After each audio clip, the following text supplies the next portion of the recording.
we are inviting Eleanor Goldfield and Peter Wahl to talk about Swedish and German change security role and relation to the US and the world. And I will do a brief introduction of the speakers, and then we start with Eleanor for 10 minutes, and then followed by Peter for 10 minutes, and then we will have a Q&A session afterwards. So Eleanor Goldfield is a queer creative radical journalist and filmmaker. She's the co-founder of the independent media aggregate RadiIndieMedia.com and is currently a board member of the Media Freedom Foundation. And Peter Wahl is a German author and co-founder and board member of the non-governmental organization World Economy, Ecology and Development, as well as a founding member of Attac Germany. Very pleased to have you here. And Eleanor, the stage is yours. Tackar så mycket. You'll have to excuse me, I have a bit of a sinus thing, but luckily I don't have to be in anyone's face physically, so thank you so much for having me at this conference. And I'd like to just start off by recognizing that, as others have noted, that we engage in this conference in the midst of a genocide. As the Irish lawyer representing South Africa's case at the ICJ put it, quote, "the first genocide in history where its victims are broadcasting their own destruction in real time, in the desperate, so far vain hope that the world might do something." And it should be stated thereby that there are perhaps no journalists more important than those on the front lines. And as it stands now, this ability to see and engage with a genocide in real time has allowed a very unique perspective into the absolute terroristic horror of the US empire and the apartheid state of Israel that is essentially a US colonial outpost, formerly a UK colonial outpost. And we should, as Swedes, as human beings, take advantage of this perspective that we're being given. And I feel with that it's vital to mention that our hope should not be in the World Court, because the UN has no enforcement power and the US is very good at vetoing. Instead, we should see the ICJ case, as any subsequent case, as a lever with which to pull the nations of the world from the grinding gears of US imperialism. And if we cannot do this, any movement for peace will fail. And I'm not saying this to be a downer, I'm saying it as a realist. The peace movement in Sweden cannot succeed unless it connects with movements worldwide to topple US empire. Because Sweden is now, unfortunately, a colonial outpost of the United States, in many ways like Israel. Sweden does whatever the United States says.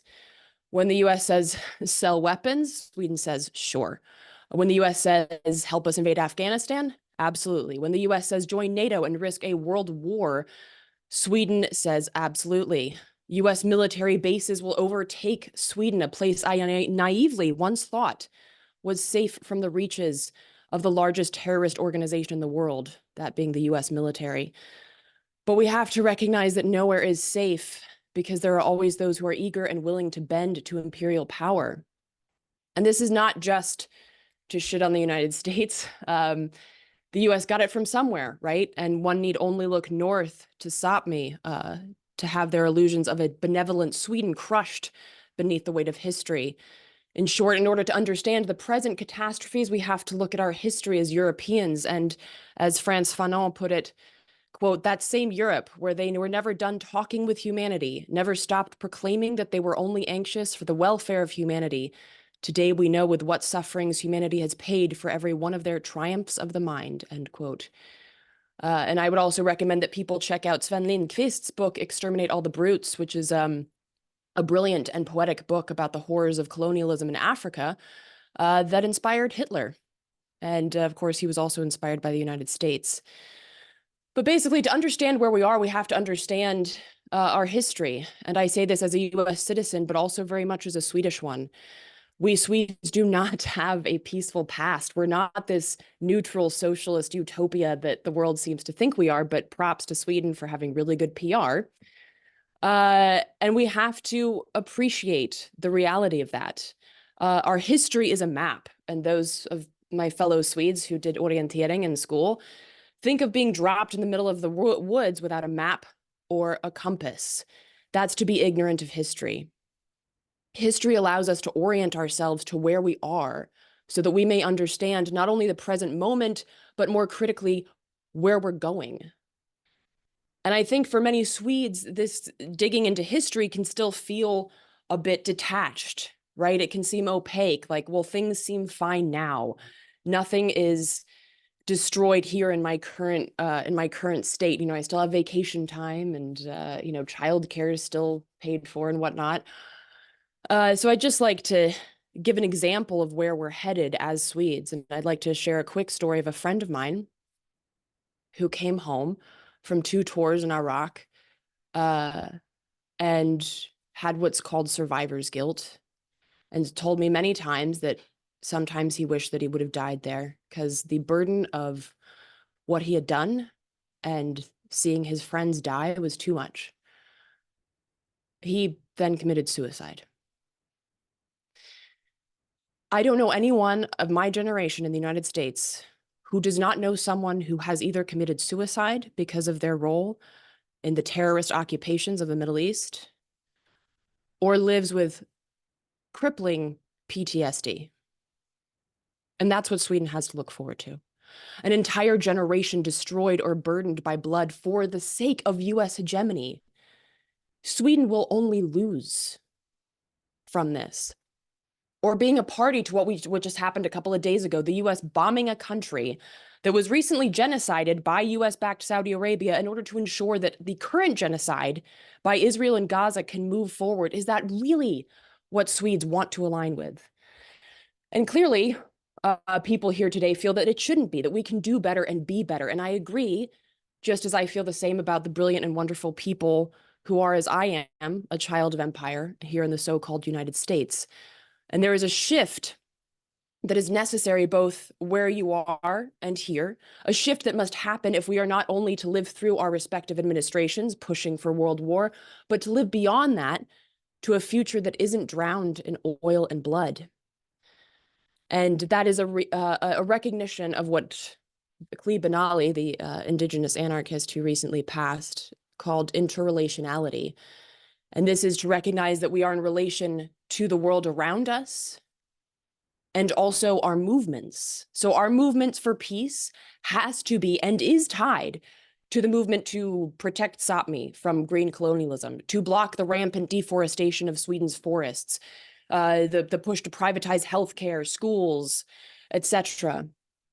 Because no amount of reform has ever or will ever withstand the gravity of capitalism. So from this place of recognizing and respecting the diversity of issues, we must also recognize and respect a diversity of tactics. And pardon my English, but we have to fuck their shit up. Marches, protests, that's great. They're good events to share the message with folks, but they don't disrupt things in any real sense of the word. If we want the powers that be to give a damn, to actually shift, then we have to disrupt the gears of capitalist colonialism. And I say this as someone who has done a lot of marching and holding signs in front of the White House, and I treat that as I would a hangout in my backyard. You'll see some friends, you might meet some new people, you might plant some seeds, answer some questions, but the people in the White House don't give a damn about your message. And in Sweden, we have to have the same understanding. I mean, you need only look at Kristersson's political history to know that he doesn't give a shit about you. And as my sister from another Mr. Emma Goldman put it, if voting changed anything, they'd make it illegal. And by all means, vote, but don't expect power to allow you to vote it away. After all, Sweden did have politicians running who are currently in power who said that they weren't going to join NATO. So if we really think that we can trust politicians, we will be disappointed all the way to the nuclear bunker. And I can understand that this can feel scary, because it is.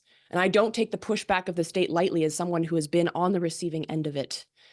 In Sweden, however, there is not as much militant pushback as there is in the United States. And there does seem to be a little bit of hope. Just last November, a court in Stockholm ruled that Noah Tucker would not be fined for his climate activism because his actions were necessary given climate chaos. In the US, we call that the necessity defense, and it has never once worked in the US court system.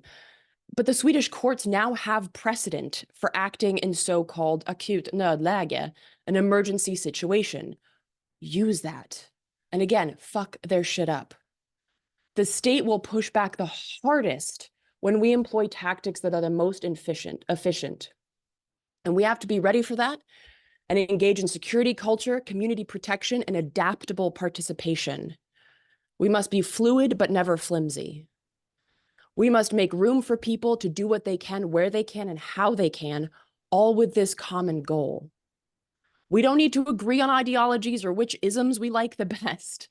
Again, we have to topple the largest empire that the world has ever seen. As Black anarchist, artist, and organizer Sima Lee put it, quote, "I understand ideological differences and I don't give a fuck. 400 years of this shit. If we're not actually liberating people, then it's just cosplay. I want some real shit." So with that, I just want to say that there are a lot of people in solidarity here in the United States. Today, there is a massive march happening for Palestine down in DC, just a few miles away from where I'm sitting. And it's not just Palestine. The fight for Palestine's liberation is the fight for liberation everywhere. And so there is solidarity to be found, to be nurtured, and we must focus our energies on that. So onwards and upwards to rattle thrones and to topple empires. Thank you. Thank you, Eleanor. And if you have some questions for Eleanor, you can write them in the chat and we will bring them up later on the Q&A, or you can ask them in person. But now we want to hear Peter Wahl. Yes, hello, good evening, Sweden and all the friends in all the other places over the world. I'm very happy to talk to you tonight, and I'm very grateful to have this opportunity. Just to add, when you were introducing me, Arsi, I want to say that since 3 years, I'm focusing my activities very much on issues of security and peace. And I was also among the organizers of a demonstration, a manifestation in Berlin in last November with more than 20,000 people. Under the given conditions, that was not bad, but of course, we are not satisfied with 20,000. We want to develop our work until we are at least 200,000. So this was just to add to the introducing. I'm throwing now a glance onto the position in Germany and the position of Germany, of our government. The developments in my country have been perceived as being quite spectacular. There is a key word which is even used sometimes in English, which is Zeitenwende. This means a U-turn in the times. It is much more than the times they are going to change, like Bob Dylan has been singing. No, Zeitenwende means a complete shift, a complete turn, a U-turn. Of course, this notion is ideological framing, because in reality, it was not on the 24th of February in 2022 that there was a U-turn in history. I want to remind you that already in 1999, Germany and the German army was part of the coalition of the willing, as they called it at the time, under the US leadership, who was attacking Yugoslavia at the time. And from a point of view of international law, this attack in 1999 has the same quality as the invasion of Russia in 2022 into Ukraine. At the time, it was legitimated with the argument that we have to prevent a new Auschwitz.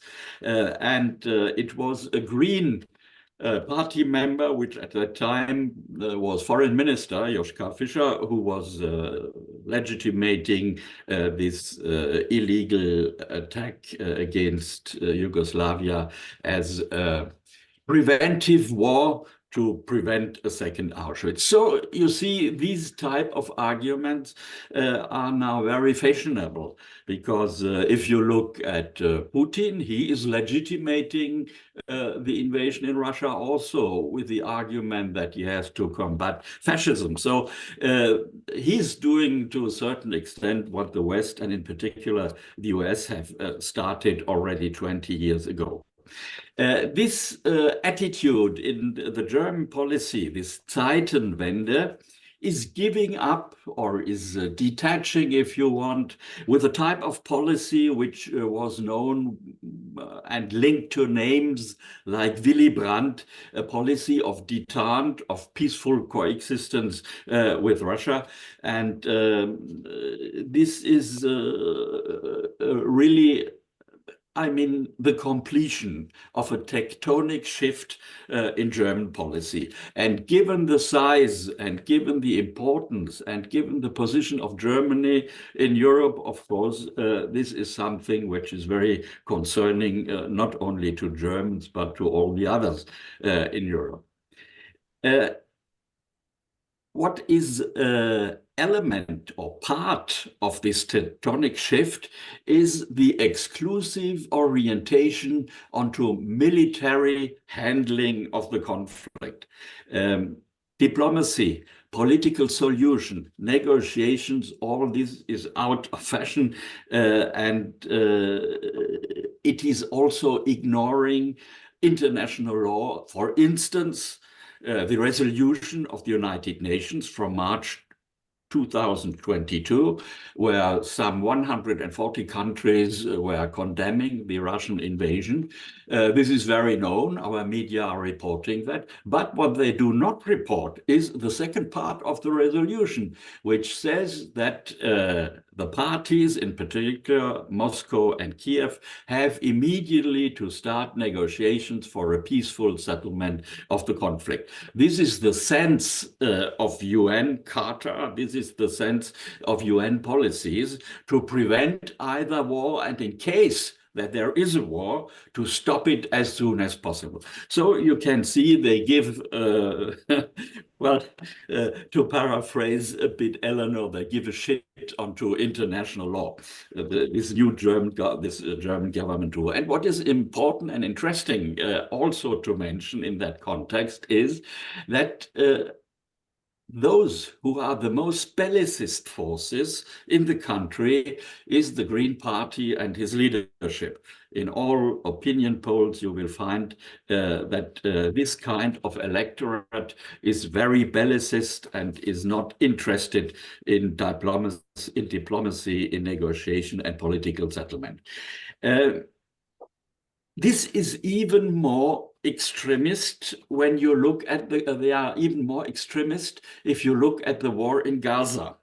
Of course, there is an argument that behind the background of German history, they say that we have to be moderate and we cannot be against Israel and so on.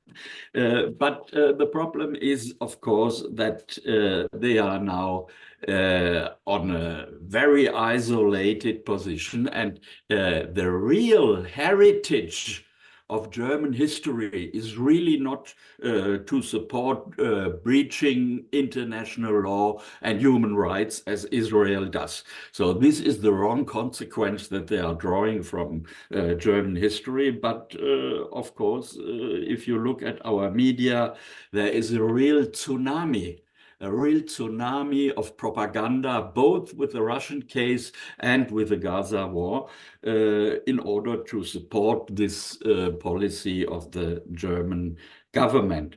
So the consequences of this will be that they are ready to enter into a new era of global confrontation, because it is not only limited to the Middle East conflict, this type of policies, and to the Ukraine war. It is also now shifting over to a confrontation with China. And of course, this means that if they succeed with their policies, we will have many years perhaps 10 years or even more of a new type of Cold War, which at any moment can turn into a hot war. And this is a very explosive situation. Not to speak, even if it is not exploding, if it is not turning into a hot war, it will block and preventing us to find solutions to the very important global climate change, and so on. Now, the interesting question is, why does this happen? Why do they do this? Why this changes? What are their motives? And of course, the answer is not simple. There are several factors there. Some minor factors might be, for instance, that there is now a generation of politicians in government for whom Second World War and all that happened is far away. My generation, my parents were talking about war at almost every dinner in the post-war times. This, of course, is lost. It's a more or less normal process, but it is a minor factor. My theory is, and I present it to you for a discussion, my theory is that the main factor for this change is that they have recognized that we are entering into the end of 500 years of domination of Europe and its North American outlet, so to say, the end of 500 years of domination of the white men over the rest of the world. This, in my opinion, is the central reason why we have, even among some progressive people, even inside some elements of the peace movement, this shift and this acceptance of this bellicist attitude. In the year 1900, the share of Europe of the global population was 25%. Today is something between 5 or 6%. So we are a very small minority. And if you take the so-called West altogether with the United States, with Japan and some other, you come to perhaps 10 or 12% of the world population. So things have changed. And if you look at the economic impact, you see the same development. Europe had in the 80s some more than 20% share of global GDP. Today, it is 14% of global GDP, and the forecasts say that in the year 2050, if not something extraordinary happens, like a global war or something like that, it will shrink under 10%. And if you look at technology, which is, so to say, the frontier of capitalism today, the digital industry and so on, you also see that the rise of China is a challenge for them, and it is deeply hurting their identity as the masters of the world. So the shrinking influence and the confrontation with this new situation is the real Zeitenwende. This is a really U-turn in history. And of course, as a movement for peace and justice, we have to draw our own consequences from that. I want to make a last point. If you see this development, you might say, oh, it's very dangerous. And it is, in fact, very dangerous. But there are also some positive signs and elements. First of all, the Global South, which is now 18% or more of the world population, as you know, has taken several initiatives for peace and for dialogue, for diplomatic settlement of the problems in Gaza, in Ukraine, and in other places. So this is an element of optimism. Even in Germany, in spite of this tsunami of propaganda that I have been mentioning, if you look at the opinion polls, they do not succeed to get a big majority behind their policy. At the contrary, delivery, for instance, of these new missiles, Taurus. There is a strong majority of Germans who is against. Yeah, so there is at least a kind of post-heroic attitude in our population. And this is, of course, very encouraging for building up a movement. I mentioned the demonstration in which I was involved in the organization of this thing. The movement is growing. Those who at the beginning of the Ukraine war, for instance, have been, also sometimes favoring delivery of arms and so on, and supporting this bellicist path, are now changing and understanding under the present conditions that there is no military solution for the problem and for the conflicts. And I am optimistic, and I'm also grateful, I think our meeting today shows it, that if we create international network, if we are working together internationally, if, for instance, we make or propose an international day of action, as it was the case, I remember very well, in 2003 or in 2002, when the European Social Forum was proposing an international day of action. We had worldwide the biggest peace demonstration against the US war in Iraq at that time. So if we succeed in setting up such initiatives, I think we will succeed and will turn down this coalition of the warmongers and bellicists. Thank you.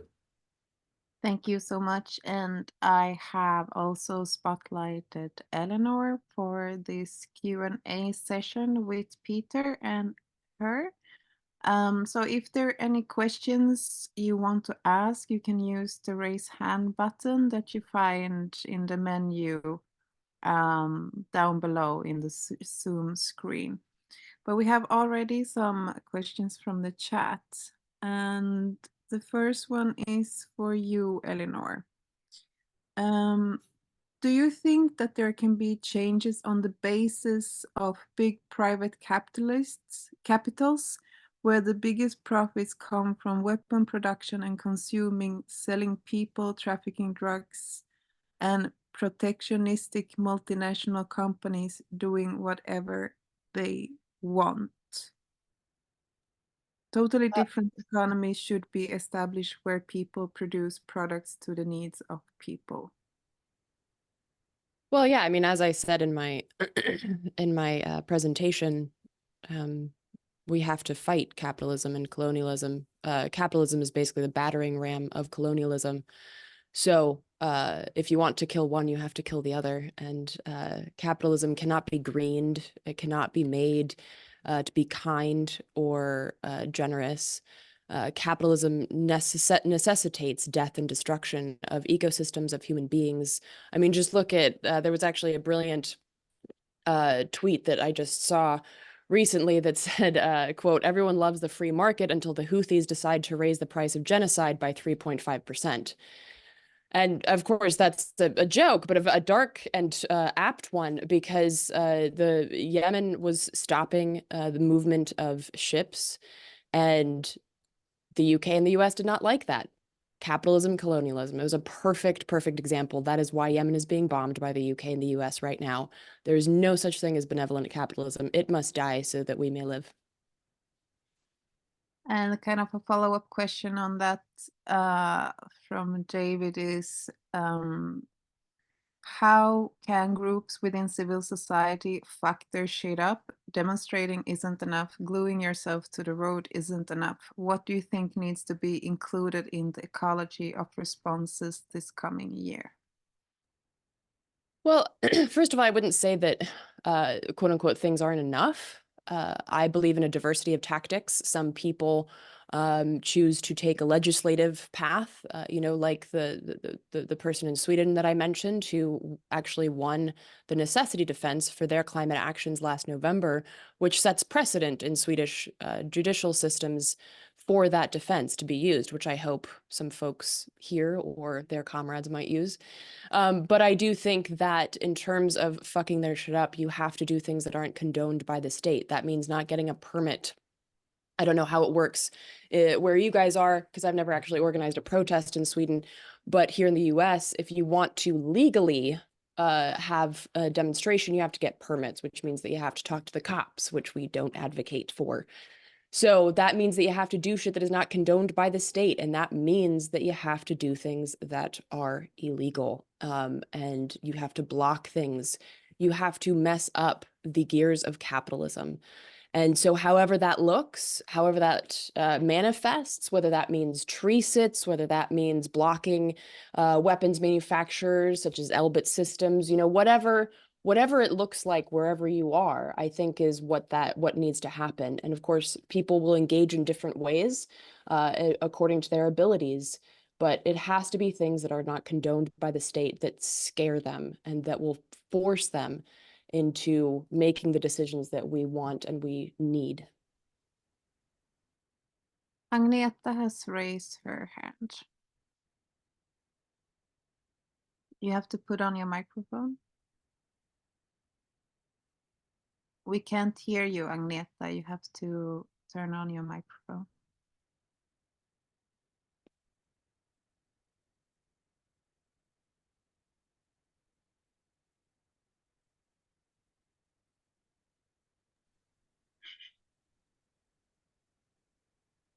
So. No, she wasn't muted from the beginning. Oh, okay. It's an issue with your microphone. Yeah. Yeah, we cannot hear you, Agneta, unfortunately. So if you can write your question, we can take it from the chats. Yeah, it's better you write it in the chats if you cannot make your microphone to work. Meanwhile, I want to ask you, Peter, you said that you're still optimistic. What does that mean? Do you see that this imperium that is coming down, this 500-year domination of the white man of the rest of the world, can it have a peaceful transition? Or what is making you optimistic? Well, they are on the retreat. They are on the defensive position. Of course, this carries always a big risk. If you are with your back to the wall, this is dangerous, and you might try then some adventurous action. This transformation of the international situation is a transformation of the international system from a unipolar dominated by the US and its European allies into a multipolar system. This transformation in itself must not be progressive. If it is just replacing, let me say, the US dominance by Chinese dominance, etc., this would not change very much the world. But if you look at the BRICS states, for instance, this is this alliance, informal alliance with Brazil, Russia, China, India, and now some others, South Africa, have joined. If you look at the BRICS, they have declared, at least it's their political will, to promote this transformation of the international system, but we're on the basis of international law, on the basis of the UN Charter, and this would mean, if this succeeds, a democratization of the international system. It's not the paradise in itself, of course, but it would be an important step forward to democratize the world and to stop, so to say, the unilateral dominance of the United States. So this is a progress, I would say. Peace movement and other progressive forces should welcome and should support it. But on the other hand, you must see that it increases also the risks of war, because if you have 5 or 6, I don't know, big players, you have the US will still be there, of course. They will not disappear. Probably they will even remain the strongest among 5 or 6 big powers. You have China, and this is the main concern of the United States, that China is becoming their main rival. This is why the situation in the South China Sea is so dangerous. You might have India trying to become a superpower too. You have Russia, which has a certain comeback from Soviet times in terms of international influence. Russia is, in terms of strategic armament, this means nuclear armament, still on approximately the same level of the United States. In that sense, it's still a superpower.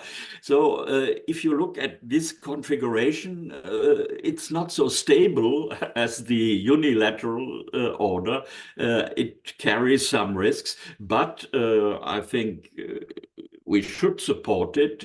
And of course, we have to see that the risks can be handled in a way that they do not lead to a big explosion. So this is, I would say, the main or the central motive for my optimism. Of course, as I said, I see the resistance of movements in several countries increasing. I see all the other aspects of crisis in Europe, in particular also in Germany. We have, if you look ahead, what is happening economically, if you see how, for instance, the economic warfare with Russia is backfiring, and the costs for the Germans, the burdens for the German economy are much higher than for the Russians. If you look, Russia is even increasing its GDP. It is now, if you look at the figures of the International Monetary Fund, in purchasing power parity, Russia is now the 5th biggest economy in the world, directly after the Germans, while the UK and France are on ranking number 9 and 10. Yeah?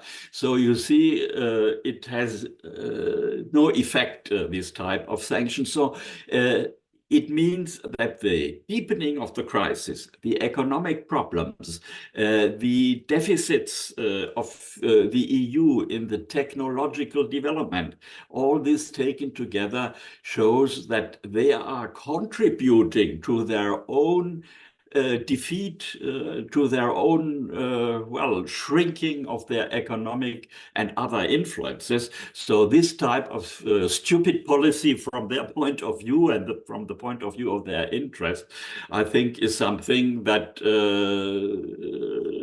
progressive forces, social movement can take up. And perhaps you have read in the newspapers, for instance, we have an enormous movement of farmers. Everybody was surprised at the moment. This is just an empirical proof, if you want, of what I said. This is this general trend of weakening of the West, of weakening of countries like Germany. And this is why I think we must not be depressive and too negative. There are chances under these circumstances to make progress. Thank you. That was a nice ending. We have a question from Tord, I think. Okay, I think this is most inspiring. both speeches, so inspiring. But this issue of what the hell are we going to do? That's where I think it's old-fashioned. Diversity of tactics, we've seen it. And I have one problem with it, because there's at least some limitations to diversity of tactics. And that's when you start to hurt people. And there is a sort of openness in the concept, which didn't work when it was used 20 years ago in the anti-globalization movement. The same thing goes with the anti-Iraq war demonstration. It was magnificent, but nothing came out in the end, in spite of this maximalization. So I wonder if, yes, we need a diversity of tactics with these limitations, but why don't we trust people? Why don't we go and have into Russia? Why don't we say, lay down the weapons everywhere, in Sweden, in Ukraine, in Russia? Because peace can be created by avoiding weapons if we, at the same time, this is the only way to solve the social and the climate crisis. If we do a joint action in all parts of the world, I mean, there's environmental protests in China as well. Invite the Chinese ambassador, invite the Russian ambassador, and you get hell loose. There's nothing they hate more than when you invite people. It's nothing they hate more than when you start to cooperate with the schools over Russia who saves energy. There's a lot of things more going on. And if you start to build on people's power rather than questioning and only opposing the governments. Thank you. Oh, Eleanor, you want to? Yeah, I'm not sure what the question was exactly, but what you're talking about are tactics. So when you say you don't like diversity of tactics, you're actually contradicting yourself. So that's the first point. The second point is, I don't know what you mean by hurting people, but I have never advocated for violence against human beings or indeed against ecosystems. But it was actually a Swedish man who wrote the book, How to Blow Up a Pipeline. That's the shit that needs to happen. And that is the shit that needs to happen in order to disrupt the workings of capitalism and colonialism. Now, when you say we need to work together, that's what I've been advocating. Absolutely. That we need to work together with people doing things in other countries. Absolutely. In terms of inviting people from other countries, I mean, the US routinely sits down with people from Russia and China. That doesn't do a shit bit of good. So it's not about the leaders of nations sitting down at tables. It's about, because that happens anyway. It's about the people organizing to disrupt and basically negate these levers of power. So when you talk about building, I'm all for it. But we have to be very clear about what that means. And that means that we have to remove ourselves from the workings of this capitalist colonialist system through a diversity of tactics, strikes, blocking shit, disabling equipment that ruins ecosystems, that produces ecocide, whatever you want to call it, and whichever tactics, as in the diversity of tactics you'd like to use, I think that that's worth respecting and worth discussing. And whatever you use in your particular ecosystem is going to look different than what the people use here, but we can build solidarity in those ways. And so I'd say that I think we probably agree on some things, and maybe it's just a matter of lost in translation, perhaps. But I absolutely think that what I'm suggesting has not been tried before, because if it had, then we would have a different outlook on things. I think that lots of tactics have been tried, but I think that we have to be very clear about not reforming the system, but burning this shit to the ground and building something else. So the idea of reform has absolutely been tried, and it didn't work, because look at where we're at. So if we actually want to get real about it, we have to learn to be uncomfortable. And I say that as a person who is a settler in a country that was founded on genocide and slavery. It's not pretty. And I don't think that any empire falls nicely and quietly. So I worry for myself and my family. But the only way to liberation is through the end of this empire and all of those who support it, including the Swedish administration. So that's unfortunately the reality of the situation. So we have to get real about the tactics necessary to manifest that. Thank you, Eleanor, and thank you, Peter, for your contributions to this conference, and we will keep on moving on.